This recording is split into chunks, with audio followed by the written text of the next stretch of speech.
Hello and welcome, everyone. We're happy to have you here today. Another broadcast and live show with Tammy and Lori with Unlocking Freedom in Nature and Art. We want you to Yay! Welcome, discover, everyone. experience, Thanks for and being transform. here. And we are lucky today. We have some amazing guest speakers back who are going to share their tips, summertime tips. We thought right now is a perfect time to share summertime tips since the 4th of July is coming up. We probably could have done it even earlier, but we wanted to share some tips and we thought, I know we're going to have more than 10, right? Yes, a lot of tips. And then we have returning speakers, Adriana, Lani, and Sandra. You know them, and if you don't, you get to know them today. And because of the 4th of July or any other special holiday around the world, we just want you to know some summertime tips. And in general, if they apply to where you are, great. And or maybe it's not the right season right now. I mean, I we hope you treasure them, keep them available so that you can have a toolbox of summertime tips. And while we're at it, I want to shout out to Happy Canada Day to all of our Canadian Oh, friends. So yay! I actually celebrated one time up there in Edmonton, I think it was, and it was actually a cool experience. Basically, like our 4th of July for Canada. So, hope you guys all have an amazing day. And I want to say happy birthday to one of our followers, Heidi. I know for sure. I try to throw that in there, but I'm not the best at it, so I forget sometimes. But I want to say thanks again for being here, and we're going to go right into tips, and then afterwards, we'll shout out to some things that are coming up, right, Lori? Yes, exciting. And we want to welcome Adriana, Lonnie, and Sandra. So, Hi, everyone. This is Adriana. How is everyone doing this beautiful morning? Well, morning for me, anyway. well, you look absolutely stunning, Adriana. Thank You and you. I like And wearing the same colors, don't we? oh, yeah, you know what? I can We're hardly see similar. it because, yes, because I don't see all your body because you've got your name over your window. So, Right. yeah, but yes, it's the yay, it's summer. All right, so should I just jump And right so, into and it? Adriana, where are you from? So, for those that don't know where you're from or know who you are, let's give them Yes, a little bit of info. I live in beautiful Vancouver, Washington. So this is Washington State, not Vancouver, BC. Although I'd love to go be in Vancouver, BC because it's so beautiful. So Vancouver, Washington is just on the Columbia River on the other side, north of Portland, Oregon. For those that may be more familiar with Portland, Oregon. Well, and Vancouver's is a beautiful area as well. So, Yes, it is. We've been here almost 20 years now, which is like amazing. But in being from California, the growing here is very different, and I've learned a lot, especially a lot of mistakes from a lot of mistakes, and it's really important. So I guess the first just overall general tip is know your area, the zone, what plants work well, and then knowing your soil and so forth. But I can talk about this here in a little bit when I show some of my um, plant recoveries. that's a great tip. Know your zone, know your climate for your area. I know from growing up in Klamath Falls, Lower Oregon, it was a lot colder temperatures. Going to Enterprise was freezing temperatures, and then living in Eugene, it was more mid. You grow stuff almost year round. And here, totally different temperatures where I have to have greenhouse Mhm. coverings basically for most of my stuff for part of the year. But then I talk to friends that are from Yuma or like you guys from Texas or from Hawaii that can grow stuff year round, or can only grow it how it start their gardens in fall, where we start ours in the spring. So it's totally different. So it's always fun just to hear all these different tips. So. Right. So I remember when my early years up here, we would go to Maui every single year, and and it's great because I love the tropical foliage, right? Well, of course, I would try to grow the same thing here, and it just doesn't work because this is not tropical climate.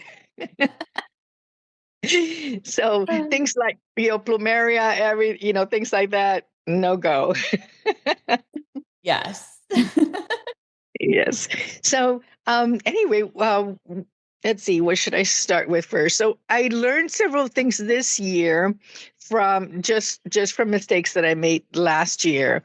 And this, so it's okay, right? If I just jump in? Because Jump I'm in. gonna. You're already talking, so let's go for it.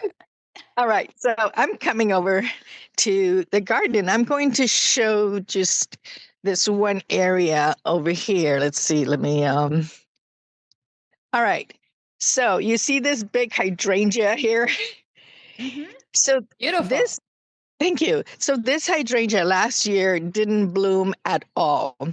And it didn't bloom at all because I pruned it at the wrong time. And I think I pruned it too early or too late, but I wanted it to bring it down because, as you can see, it's just like taking over everything. It's hiding those other lilies back there. And so I did that, and then it didn't bloom. I learned that you have to prune them at the right time. And I believe for hydrangeas, it And is. rhododendrons are the same way, and azaleas, because they put their buds on in the Yeah, summertime. So if you go and prune them, you're going to have no flowers the following year. If you prune them, right. in the springtime or late fall after they've already put their buds on. And a lot of times you think it's just a leaf coming on, but it's not. It's actually the bud. Yes.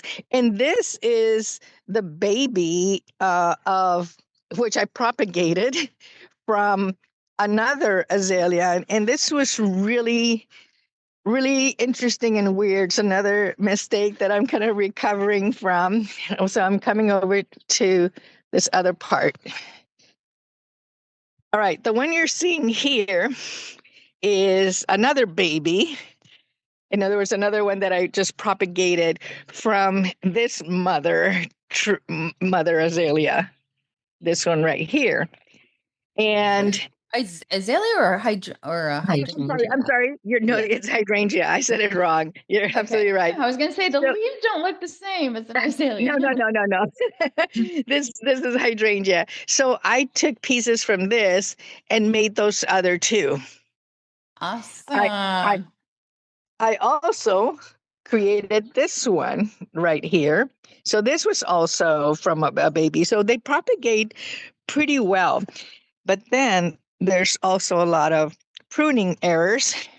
So this little one here was just as big as this one. And what I did is that last year I really wanted to get like trim them down a lot, and it had a lot of old wood. But I trimmed the old wood off, like this pieces, these were like big. And I should not have done that because they will grow back from old wood. So yeah, so it was this size. Now it's this size. So, The quick other thing that, question for you. yes, Did you fertilize the one different than the other ones that you showed? Because showing when you fertilize a hydrangea, usually with more acid loving, right. it turns one color, and if you fertilize it with another, did you do that? Well, and you're absolutely right. And this is the part that I don't understand. I haven't ever really fertilized these, and yet they're right here next to each other. So you would think the soil is the same, but yet they have different color. And I believe that I did get a purple one that I started a baby, but yet it turned blue. Like all the other ones are blue.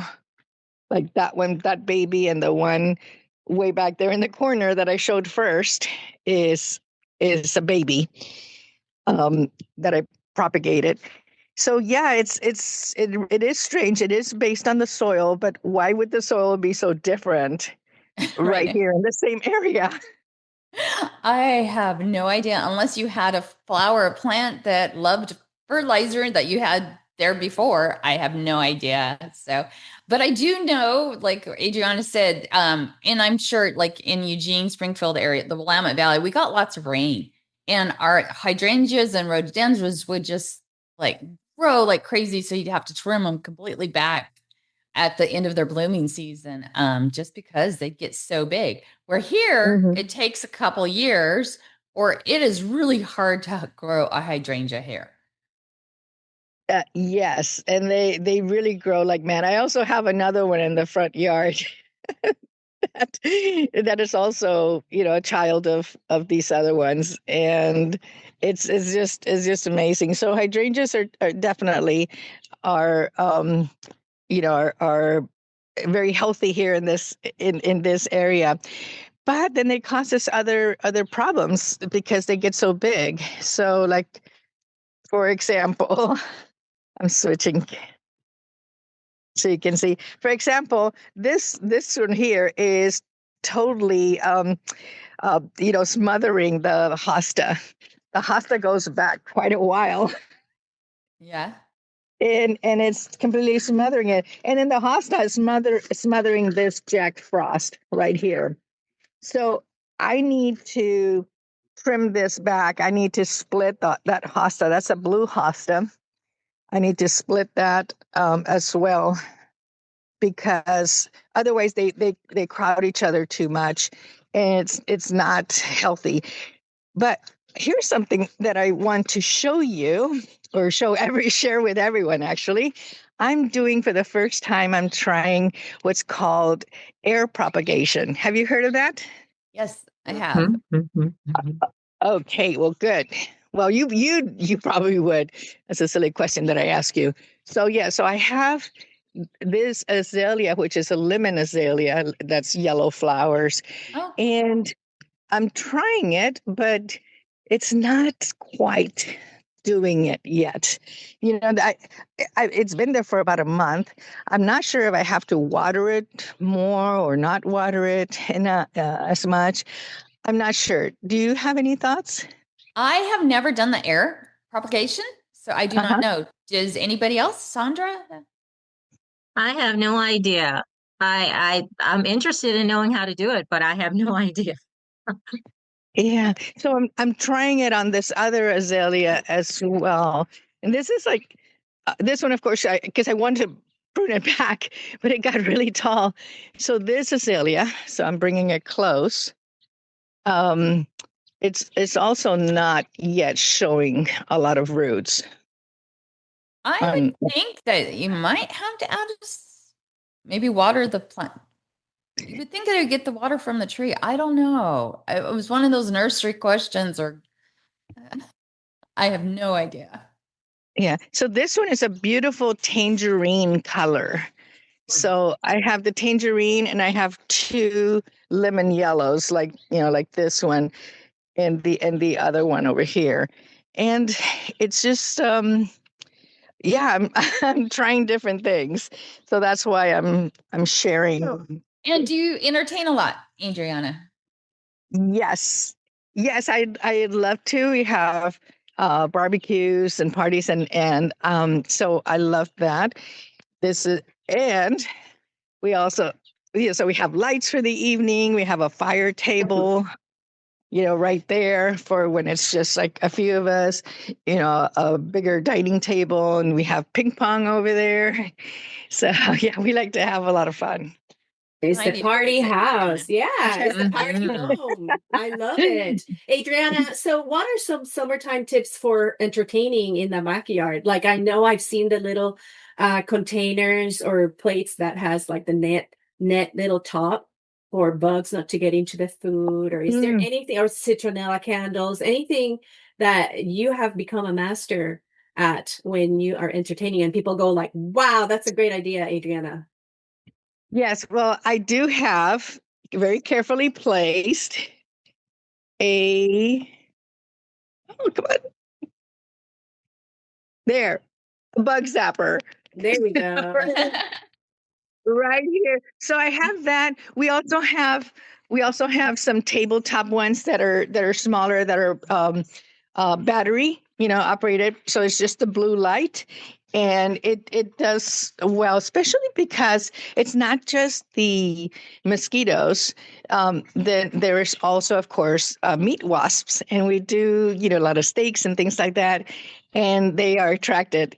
So we get rid of that. And then there's also, in terms of entertaining and mosquitoes, I use tablets that I can put in any. Let's see, what are they called? Where are they? Oh, yes, here. Mosquito So dunks? so these are mosquito killers. These little tablets go in any place where there's water. Like if we have a fountain over in the middle island, and that one will always have sitting water. And you want to be able to kill the larva so that it doesn't breed more mosquitoes. So if you And they have, make bigger ones for bigger ponds. Yeah. So they can, Mm-hmm. I have them Yes. all over. So oh, yes, yes, ponds for sure.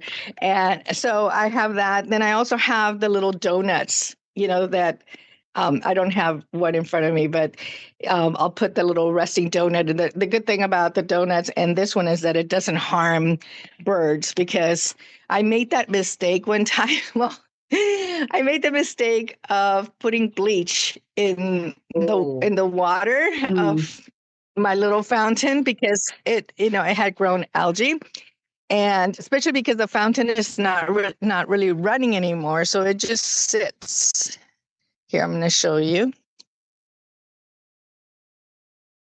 Okay, come on. There. Oh, it's not switching anymore. Okay. Well, this little fountain here, and the water just tends to sit there. So um I put bleach in it, but guess what? The birds were bathing in it. And we found one bird dead. No. Yeah. Now, I don't know if it really was, because of the bleach, because it's it all a depends on which timing. bleach you put in, because what sadly people don't realize is your water in a lot of your bigger cities is chlorinated, and they do use a bleach in your water, in cities. Yes. So it Yes. depends on how So diluted and stuff it was. But yeah, but otherwise, I know you probably use this same stuff. So don't use bleaching chemicals in your water yeah, unless you know what they are. And, it's like we have a right. saltwater pool, but we know that keeps the fish and bugs stay out of that and the birds, because they don't drink it. Yes. They know it's salt water. Right. Yes. Well, this one, like I said, especially when it rains, or anyway, I haven't decided what to do with this. But it also couldn't. Maybe it wasn't the water and where I had added bleach, because it wasn't right away, and bleach will dissipate. But there are also some other birds that are more aggressive, and they will attack and kill other birds, especially if they're trying to get into their nests. And I have. And this tree, there's a couple of bird nests in there right above the fountain. So that's a maple. And yeah, sure enough, the birds will kill other birds, some really aggressive ones. All right. So Well, thanks, Adriana. Did you have any other tips before we switch here to Lonnie? It's been about uh, 20 minutes. okay. Yes, no, I want to give everyone the right, as much time as possible, because I want to learn too. I think it's really just paying attention and testing things out. Put things in a pot, see how they do, and if they like that location. Because if you put them on the ground right away and they don't like that location, that's going to be a lot more work and more trauma for the plant. So I like to have it in the planter first, in that location, and if it likes the location, then I'll put it in the ground. So And here's another summertime tip, going by what Adriana just said. If you plant anything this time of year, especially in the Northwest or where it's hot, make sure it's watered well, and only plant it in the evenings, or if it's with the yes, cooler temperatures, and shade it for a couple days to make sure the roots have gotten in. Otherwise, it's going to die. yeah, And transplanting plants this time of year, we do not recommend if it's really hot. So yeah. Definitely not. Definitely not. So thank you so much for letting me share my tips or my Oh, lessons learned. yes. Thank you so much. We appreciate them. Hey, you're welcome. Thank you, Adriana. It was great. Now we're ready for Lani. Lani, tell us Alright. where you are coming in from and what are your lessons learned. All right. Well, I'm coming to you from Hawaii, and it is about Wow. 6:30 in the morning. Thank you for So- waking up for this. oh, well, since we're out here in the middle of Pacific, we get when this, summertime, the sun's up at 5 o'clock. It was up at 3:40 the other day at our place. So Yeah. So, Wow. so I'm awake. But what I really like with what Adriana was saying is that it just nature connects so much to our own wellness and self-care. One of the things she said was proper, pruning, and that we can relate that to our own life. That the tips about pruning is have a plan, know your zone, all those things you can apply to your own well-being. The other thing that you were talking about was watering, and I'm surrounded by water, so water is really important to me. But it's also critical to our well-being. That water is life, and our bodies are over 60% water, so it's important for us to be watered as well as much as nature is. Um, and so for me, that's a big one, especially during the summertime, is to make sure that you're hydrated. So many of us walk around dehydrated without even knowing it, Mm-hmm. and that can affect your mental clarity. It can affect, your balance. So for me, hydration, making sure that I have something with me all the time. it surprises me how many parents don't keep their kids hydrated, Yeah, especially or teenagers, they'll keep more attention on the little ones, but teenagers a lot of times I think are some of the worst at it. yeah. Mm. And I think that's one shift that's been good with kids in school, is that they are now able to bring their flask with them to school so that they can stay hydrated. Because I remember when I was going to school, you had to ask for permission to go to the bathroom, and then you could sneak a drink at the water Mm-hmm. fountain. Mm-hmm. Or, and the water fountain was always sort of hot water because it's been sitting, in the pipes for forever. So I think it's really good that kids are able to stay hydrated. My 2-year-old grandson, we watch him once a week, and he comes with his little flask and, just tanks the water. So for me, that's the biggest one, that we need to stay hydrated, but also the proper pruning. That your busy life, sometimes it's overgrown. So you need to prune it back. You need to have the right tools to do that. You can't just go hacking away at, removing things from your schedule. Um, make sure that you know what's important to you. I definitely think getting out in nature, for me, like I was saying earlier to all of you, that I'm not so much the gardener, but I do love being out in my yard, to get grounded. So walking barefoot through the grass in my yard, sometimes just, replanting or planting something. Um, I'm really happy that two plumeria plants, trees that I planted, that were trimmings from a good friend, and she had potted them, so they were ready to plant. But when I planted them in my yard, I realized they were used to sandy soil, and so they weren't doing really well in my more hard packed dirt.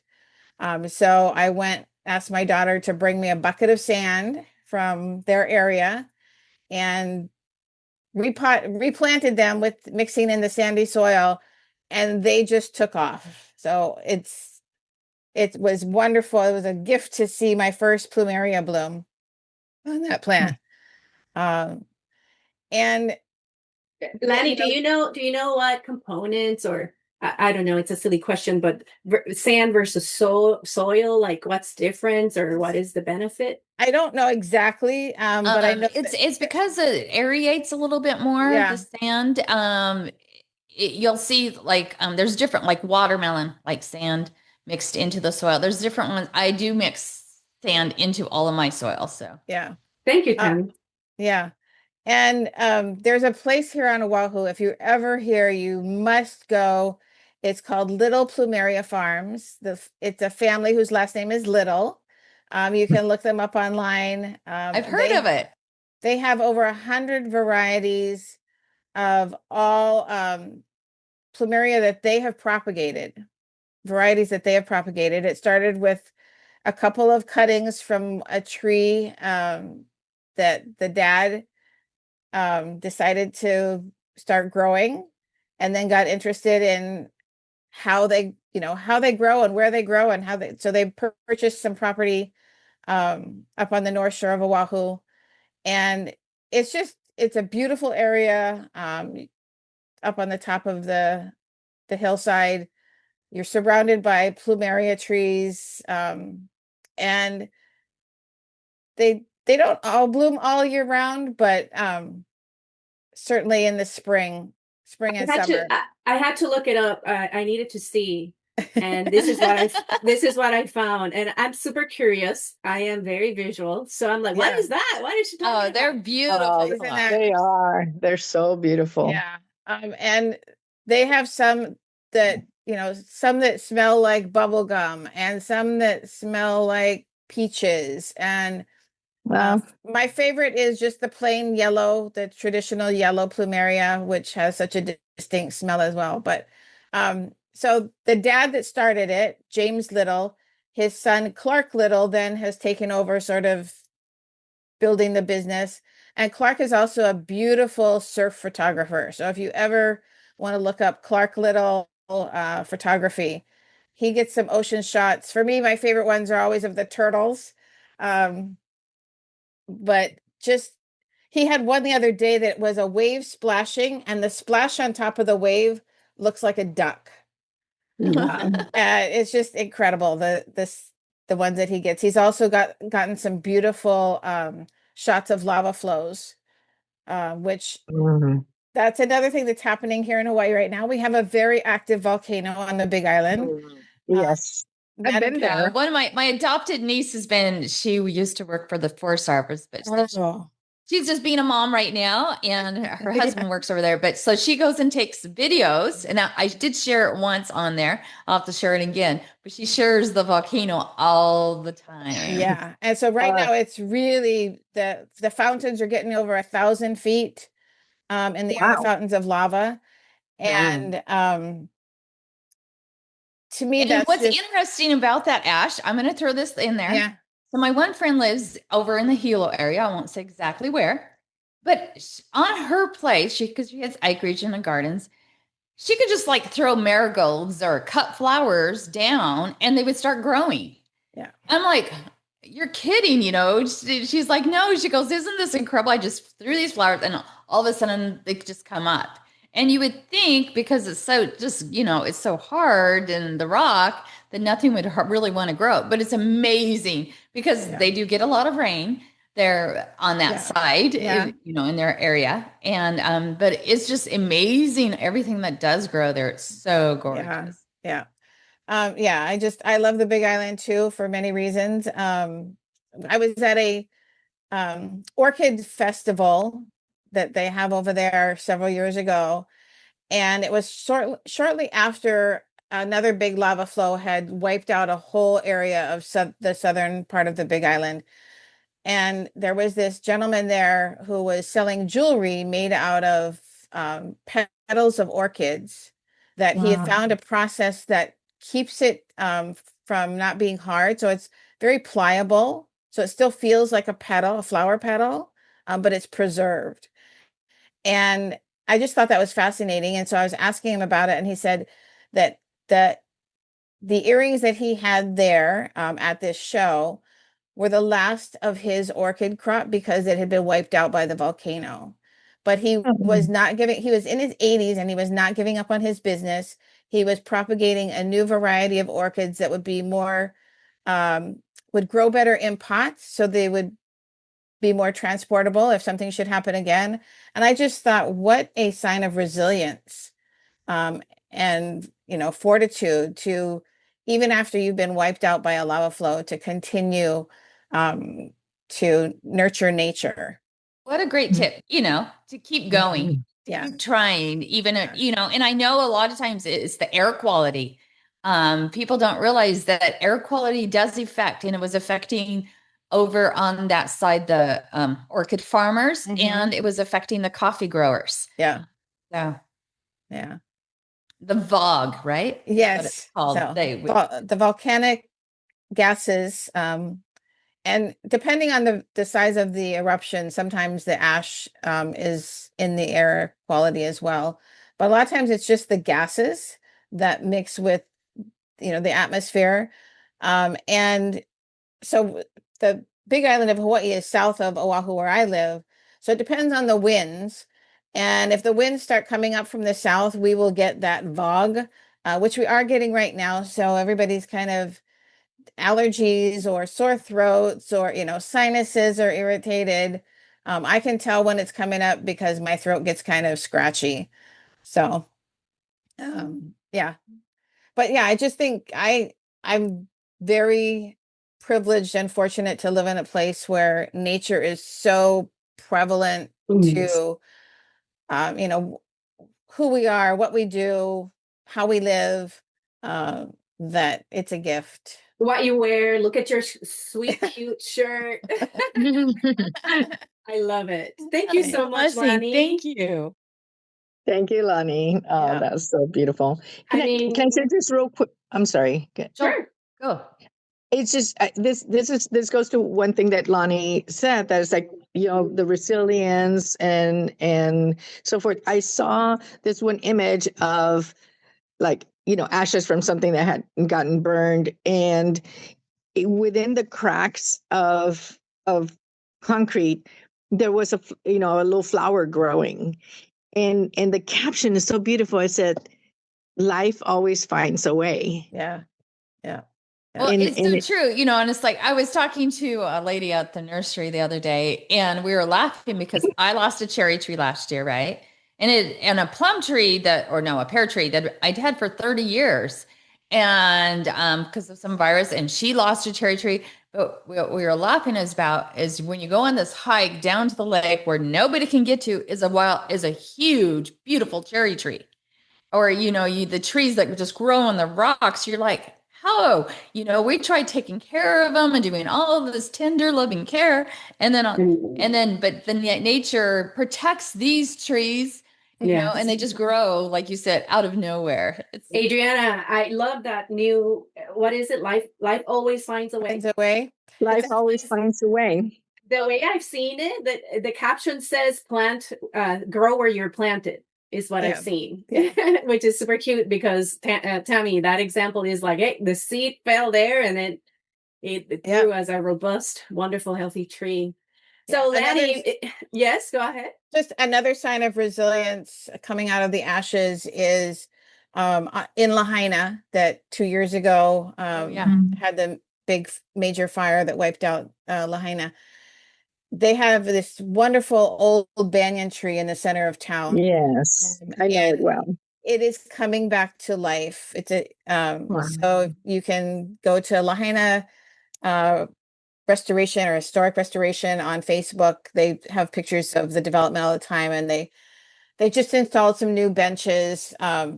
It's a very special place for me, and I don't think I'm ready to quite go back there because it's still not, back to any kind of real vibrancy. But it was really, it's hopeful to see that the tree is the sign of survival and resilience. Beautiful. Great. Oh my goodness. Thank you for sharing these summertime tips that can apply to our life. Oh my goodness. Thank you. I love Lani, if I have time, it doesn't matter, right? Tammy, you and I can come back whenever. But if I have time, we might just have to put some summertime tips during the week, John. Yeah. I have lots to share about staying hydrated, but yeah. Well, if everybody catches, there's been a lot of little golden nuggets shared, both from Adriana and Lonnie. So. But let's hear from And now Sandra. we get to hear from Sandra. Awesome. Hello, everyone. Thank you for inviting me. Thank you so much, Adriana, for your beautiful garden. It's beautiful. I kind of wish I was in your zone. It seems like it's nice and comfortable there. And Thank thank you you. so much, Lonnie, for reminding me to do my grounding. I hug my trees, but often when I'm outside, I forget to do my grounding in my bare feet. So thank you for reminding me of that. And Hawaii has to be amazing. I haven't been there yet, but I hope I Oh, can it's get there one amazing. day. It's I bet it's if I beautiful. was going to live someplace else, it'd probably be Hawaii. It's beautiful. It's beautiful. So the tips that I have, I feel like they're kind of universal tips that I have. First of all, I just want to say go organic. Always go organic, no chemicals, no synthetic fertilizers and things like that. And plenty of good water. And I would say also good compost too. If you got good compost and you're watering your plants, I think they have a chance of survival. We're going Mhm. up to about 95 degrees here today in Texas. So we need to stay hydrated, and our plants also need to stay hydrated. Also, water deep. And I would say water deep and infrequently. Like if you have a 2-day watering schedule, sometime the towns will put you on a watering schedule. And if you water deeply those 2 days, your plants and your lawn should survive. Well, and here's another tip, and you might be mentioning this. Mm-hmm. Water when it's not sunny out. Yes. Water Right. early Yes. morning or late evening. Mm-hmm. Do not Yes. water during the middle of the day unless you're running sprinklers for kids to play in. Do not water during the day because otherwise it's just going to evaporate. So, Yes, Or it if you're evaporates. watering containers, if you're watering containers and it's super hot, like we get over triple digit temperatures here and you need to go out there with the water hose to water your containers, do that in order to save them. Because I know I love hydrangeas. I love them. They're beautiful. And I know in this weather, my hydrangeas, they wilt like crazy. So sometimes I do have to end up putting that water hose at their roots so that they can get hydrated. Hmm. Also mow your lawn high. Like, some people scalp their lawns in the fall. I never scalp my lawn, but mow your lawn high so that the lawn can shade itself. And then you will need less water in order to maintain that lawn. I mean, we have people who love their lawns. I like my lawn, I have to say, but I also like my flowers.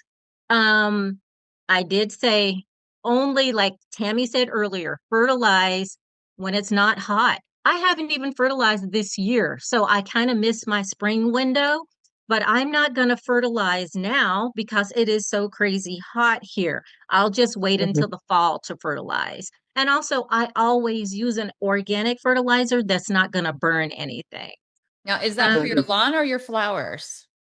Even my flowers, I will only fertilize with the fish emulsion in my watering. So basically, what I like to do is fill up one of those Home Depot 5-gallon buckets, and I'll just put some fish emulsion and mix that with some water and just put it right there at the roots. Or either if I'm planting something new, like I just bought 2 roses from Heirloom Roses. I couldn't resist. They're what's the name of them? New Dawn.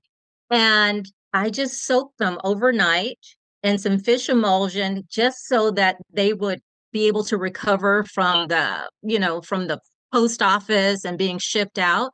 So I just soak them overnight and then just plant them, and they're flowering out like crazy. So I do fertilize a little bit in the summer. It depends on if I can resist not planting something in the summer. I feel like I have to get my hands dirty with something new. So, but like Tammy said, let them acclimate to where they're planted. Don't put them in the sun. Just let them, get used to being at your house. So that's Hmm. what I do. And as far as keeping cool during the summer, human wise, I take my walks in the evening, and usually I'm taking a walk with Lori. So we took a long walk last night and we saw the sun go down and it was beautiful. And we have our water bottles. We have our water bottles and we just kind of wait until 8 o'clock at night. And we're because lucky the to sun feel is- a breeze, right, Sandra? Yes, Sometimes we had a felt that. really good breeze last night. And we wait until about 8 o'clock to go take our walks and we stay hydrated. And that's one of the ways that we can get our exercise in, our mental health in. And also, I love walking through neighborhoods and seeing what people are planting to kind of steal some ideas about, oh my goodness, that's doing really well in their yard, or I like this design. Mhm. So it's kind of like free information where you don't even have to be in front of Pinterest to get ideas. All you need to do is just walk the neighborhood and get some ideas for the summer or for the fall. So I Yep. love that.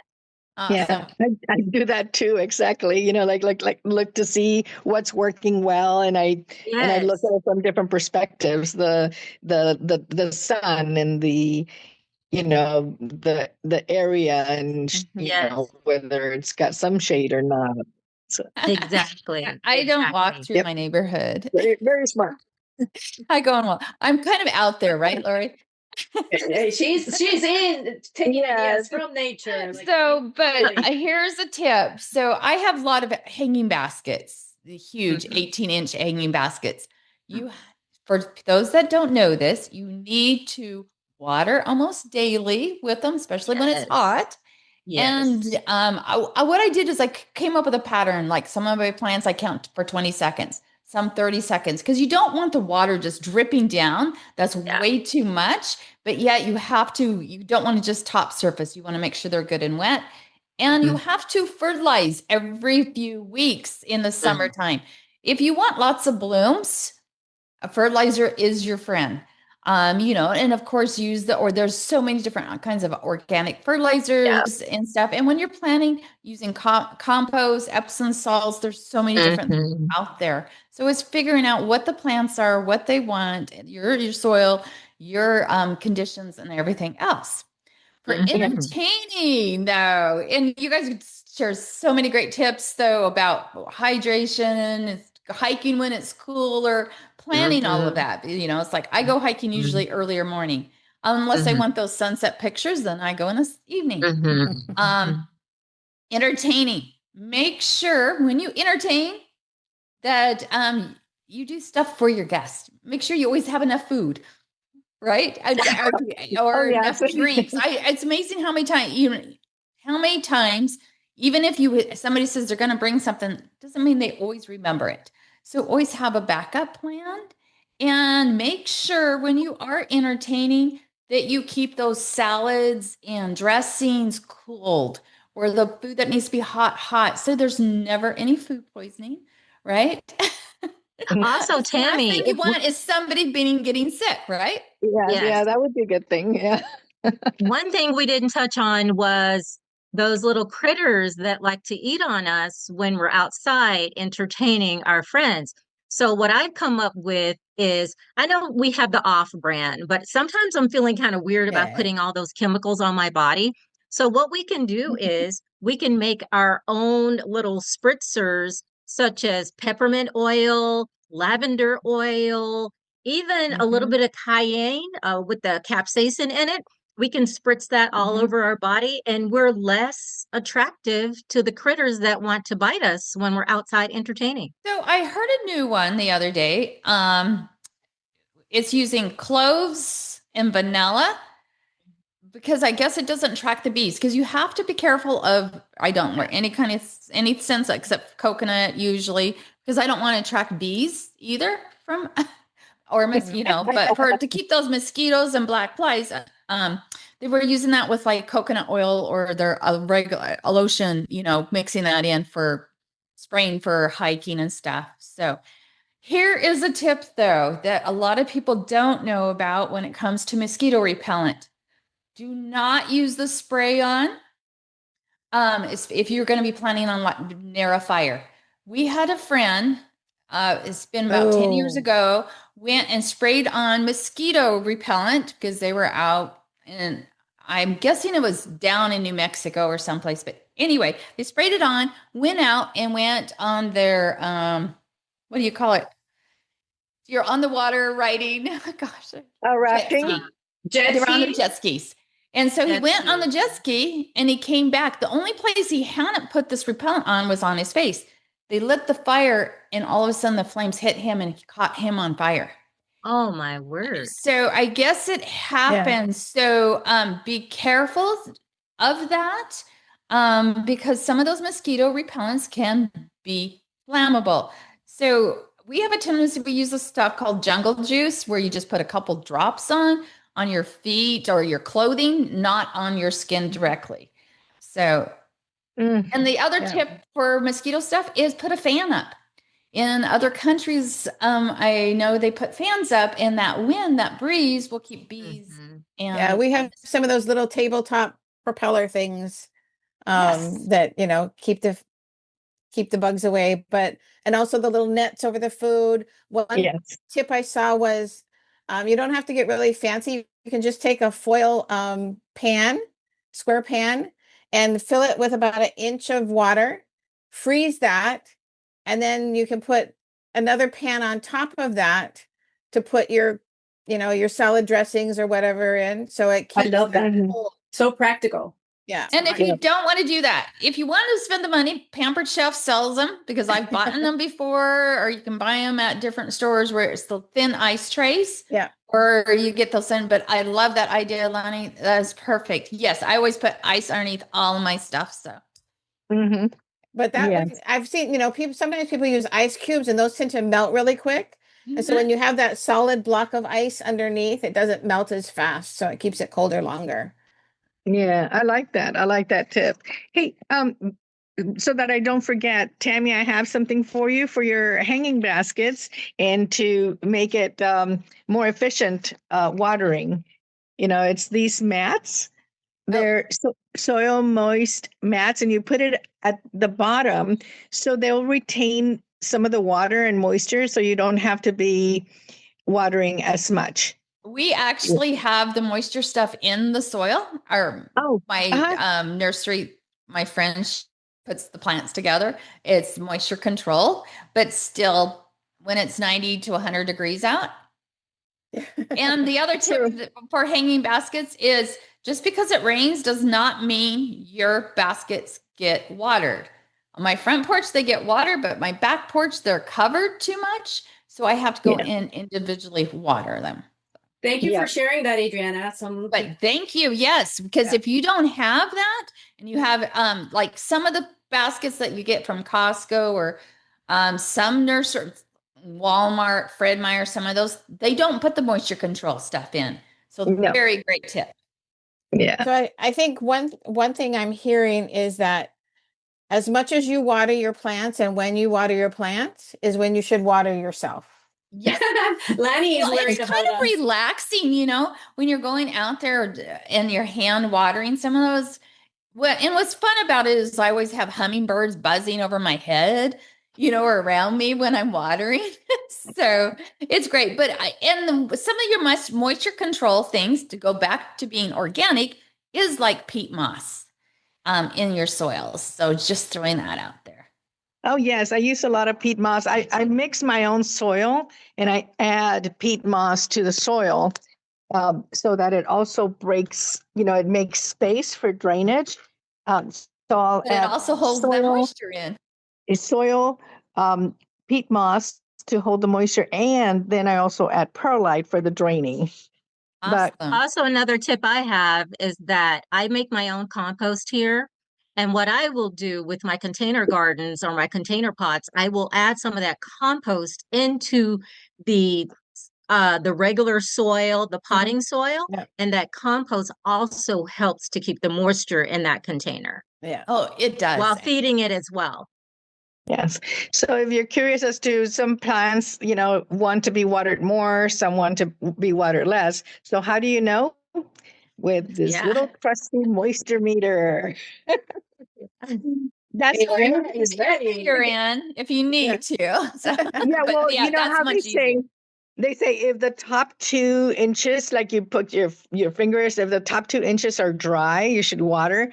But no, because if you don't know for sure that it's draining well, then the bottom part of the pot will be wet. Yeah. So you can't just trust that. And then if the bottom part is wet, you're just adding more water, and that will definitely lead to root rot and kill your Right. And so in other words, Adriana's also saying, make sure you have holes in the bottom of your pot if it is in a pot.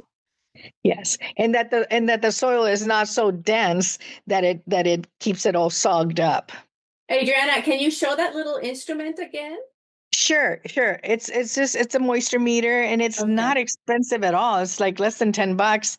And this one will measure 3 things. It measures how much light it's getting, the moisture, and also the pH. Let's see what else. Great. Yeah, moisture and nutrient and pH. So it'll measure those, so you'll know if the plant calls for more acidity or less. You'll be able to tell with the pH, if it's off, and then that's how you can correct things.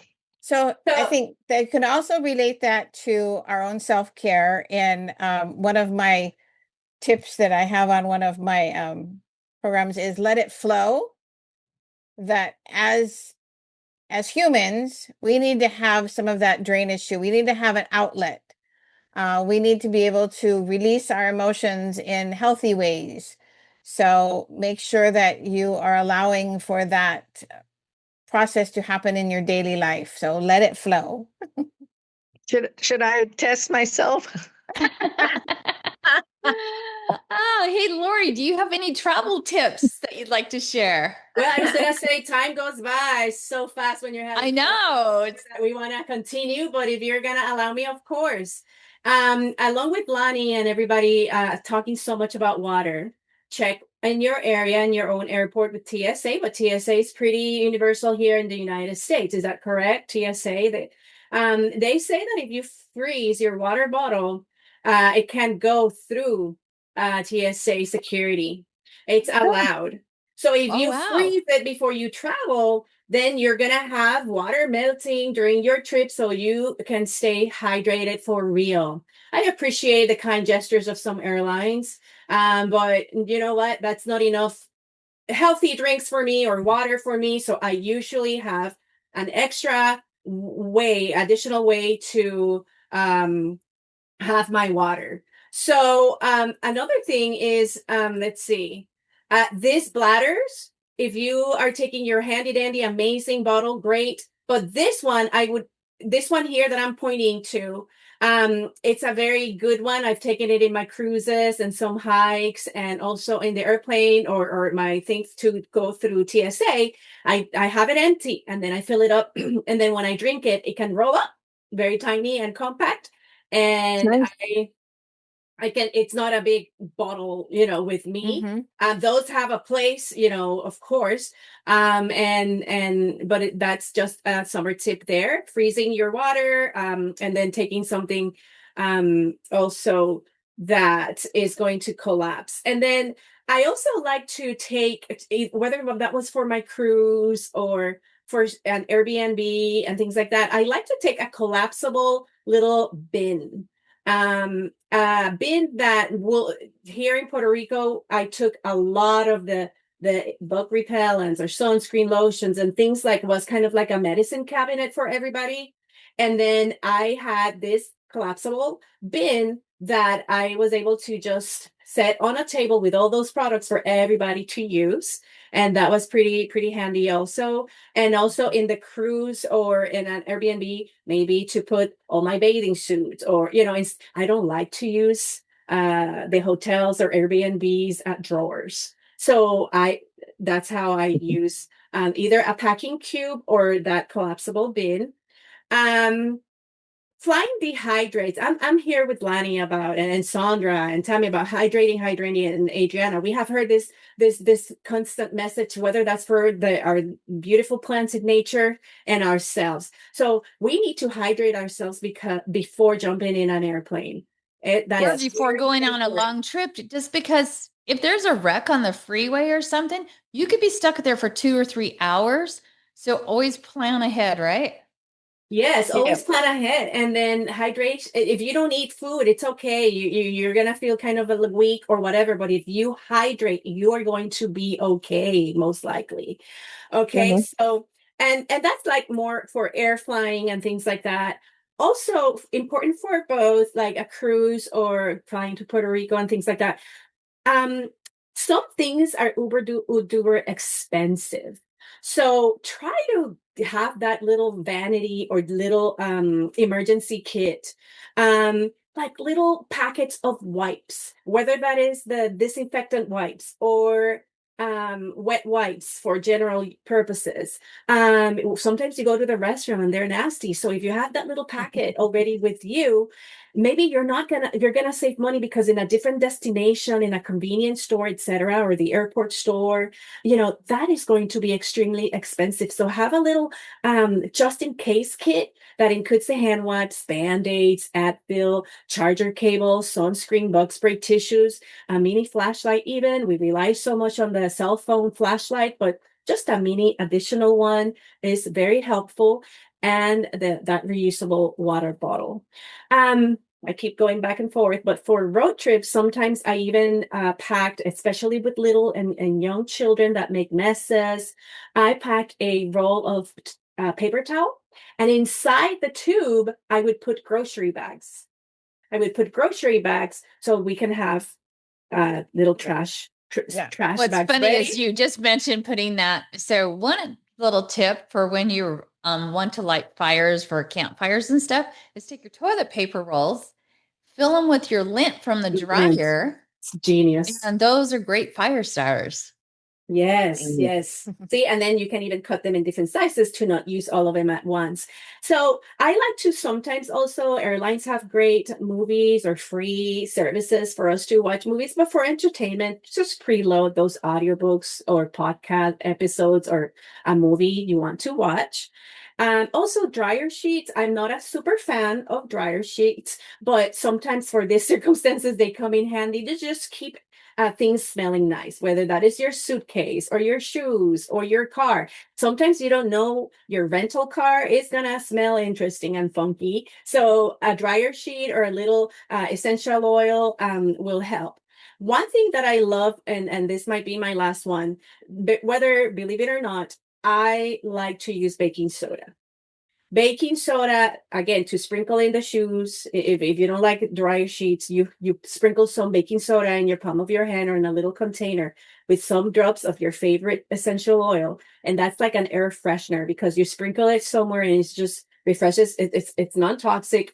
And for a canker sore, baking soda is great. For so many uses, like even if you have an upset stomach as you're traveling, you ask for a lemon wedge in a restaurant and then you sprinkle baking soda. It's kind of like an Alka-Seltzer. I don't know what to call those, but what are they in general terms? Like they help balance your stomach and calm it down. And it's just I like a little tiny. It doesn't matter. They're not going to stop you thinking it's something toxic, but I like to travel with a tiny amount of baking soda because it comes handy, and it has saved me in the UK. It has saved me in a cruise in the middle of the ocean, and it's so good. So I don't know. That's just my favorite So- ones. And so we're talking about cruises and getting sick and stuff. Here's a tip for anybody who ever catches something like a stomach flu or stomach bug, norovirus or something, and you're out, take honey.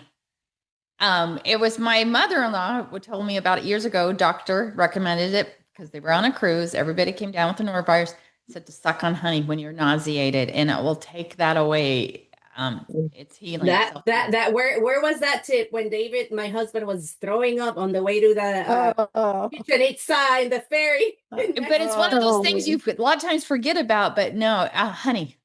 You I just, or you know, ginger. like a little bit, and if you can keep honey down, then you know you're getting well. Or Okay, so I also, ginger, like candied ginger or ginger Yes, I had lozenges. that. yeah, Yeah. I always carry with me the ginger essential oil, and my kids know, Mom, I need some, and then they put a little Yeah. drop in their belly button or sublingual, And that's amazing, Lani. I agree. So how about anyone has tried putting a Band-Aid in the belly button to avoid getting dizzy? I heard that one. I want to Oh, here's a tip. You were talking about dizziness and nausea. So, my guys, I'll just bring up memories for me. My brother took the patch. They put the patch on him when he was going to go out to fish on the ocean off of the coast of Oregon, right? He passed out. He had allergic reaction, and I guess it happens to quite a few people. He almost died from it. Wow. Weird. So be very, very careful of those Yeah. Oh, like the Dramamine patches? Yeah. Yeah. So that's why I Yeah. want to ask Tammy froze, and I'm sure she's gonna come back. But that's what I want to ask the audience. And again, time goes by so fast when we're having fun. This has been amazing. Thank you, Adriana and Lani and Sandra, for being here, sharing these nuggets of wisdom, exchanging tips, and let us know. Thank you. Yeah, let you left Tammy and froze sadly, but let us know your own tips. Our audience being extremely quiet today. Maybe it's because they were so in awe with all the amazingness shared. I want to say hello to Melissa and Renee and Christopher and Suzanne. We are happy you're here. Thank you so much for sharing. And like I say, time goes by super fast when we're having fun. This has definitely been great. How about you? Share your tips, share your comments, ask questions to these summer tip experts here, Lani, Sandra, and Adriana, and Tammy, and we'll be sure to answer. Yeah. Well, you never know what tip might help somebody that we just take for granted, right? So thanks again, ladies, for sharing your awesome tips. If you have a tip, please share it in with the audience, picture form or in these comments. We appreciate it. And we appreciate each and every one of you for being here, for thanking, sharing, posting posts. We love it, right, Laurie? Yes, we do. And we want to invite you once again to either the July window or August, wonderful connection adventure in Idaho.